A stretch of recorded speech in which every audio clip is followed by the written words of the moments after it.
আসসালামু আলাইকুম everyone. গতদিনে listening এর মাল্টিপল চয়েস নিয়ে তোমাদের সাথে একটি টিপস শেয়ার করেছিলাম, একটি ট্র্যাপের কথা বলেছিলাম। আজকে আইএলটিএস স্পিকিং এর মক টেস্ট নেওয়ার একটি ছোট্ট অভিজ্ঞতা তোমাদের সাথে শেয়ার করব। তোমরা যারা আইএলটিএস এর প্রিপারেশন নিচ্ছ, আশা রাখি স্পিকিং এর ক্ষেত্রে ভালো একটা ব্যান্ড পাওয়ার জন্য এটি অনেক অনেক কাজে দেবে।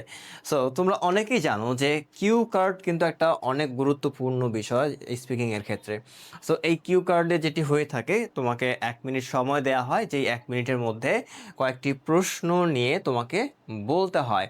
সো একটা কি তোমার কিউ কার্ড দেওয়া হবে, যেমন এখানে একটি কিউ কার্ড দেওয়া আছে, দেখো, describe a skill you learned when you a child. তুমি যখন ছোট ছিলে বা শিশু ছিলে, তখন তুমি এমন একটি স্কিল শিখেছো বা শিখেছিলে যেটা তোমাকে বলতে হবে।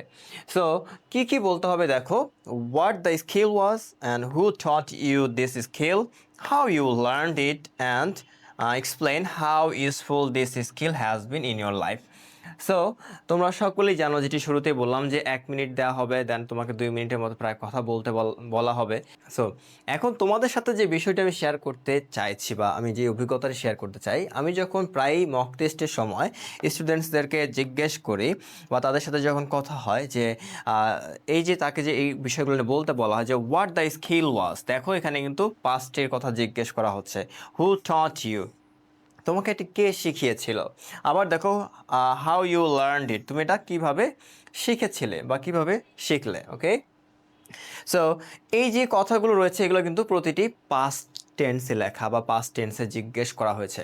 সো উত্তর দেওয়ার সময়ও তোমাকে কিন্তু খেয়াল রাখতে হবে, তুমি যেন পাস্টের কথাই বলো, পাস্ট টেন্স ব্যবহার করে কথাগুলো বলো। সো তোমরা এমন অনেকেই আছো বা অনেকেই যারা মক টেস্ট দেয়, তাদের ক্ষেত্রে যে সমস্যাটি দেখি, তারা কি করে এই কথাগুলো বলার সময় পাস্ট প্রেজেন্ট গুলিয়ে ফেলে। সো তোমাদেরকে যেটি করতে হবে, তুমি যখন পাস্টের কথা বলছো তখন পাস্ট টেন্স ইউজ করবে, তুমি যখন প্রেজেন্টের কথা বলছো তখন প্রেজেন্টের টেন্স ব্যবহার করবে। তাহলে কিন্তু তুমি একটা ভালো ব্যান্ড স্কোর পেতে পারো। কিন্তু তুমি যদি প্রেজেন্ট পাস্ট টেন্স সঠিকভাবে ব্যবহার করে কথাগুলো বলতে না পারো, তাহলে কিন্তু তুমি ভালো একটা স্কোর পাবে না। দেখো পরের যে প্রশ্নটি রয়েছে, and explain how useful this skill has been in your life. It means এই যে স্কিলটি তুমি অর্জন করেছিলে, সেটা এখন বর্তমানে তোমার জীবনে কিভাবে কাজে লাগছে, কিভাবে এটি তুমি বেনিফিট পাচ্ছ, কিভাবে সেটা তোমার জন্য ইউজফুল, সেটি কিন্তু তোমাকে জিজ্ঞেস করেছে। সো এখানে কিন্তু তোমার প্রেজেন্ট লাইফের কথা জানতে চাওয়া হচ্ছে। সো কিউ কার্ডে কিন্তু এক প্রকার এরকম প্রেজেন্ট পাস্টের প্রশ্ন জিজ্ঞেস করা হয়ে থাকে। সো তুমি যখন পাস্টের কথা বলছো, তোমাকে অবশ্যই পাস্টের টেন্স ব্যবহার করতে হবে। তুমি যখন প্রেজেন্টের কথা বলছো, তখন কিন্তু তোমাকে প্রেজেন্টের টেন্সগুলো ব্যবহার করে বলতে হবে।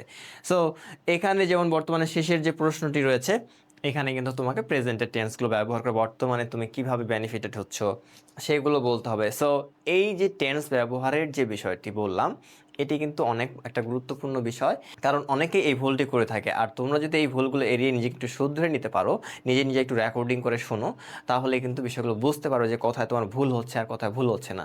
সো আশা রাখি এই ভিডিওটি তোমাদের জন্য অনেক অনেক কাজে দিবে। তোমরা অবশ্যই এই ভুলগুলো একটু শুধরে নিয়ে নিজেকে আগে থেকে একটু প্রিপেয়ার করবে। ধন্যবাদ সবাইকে ভিডিওটি দেখার জন্য, আর অবশ্যই আরিফ একাডেমির সাথেই থাকবে এরকম টিপসগুলো পাওয়ার জন্য।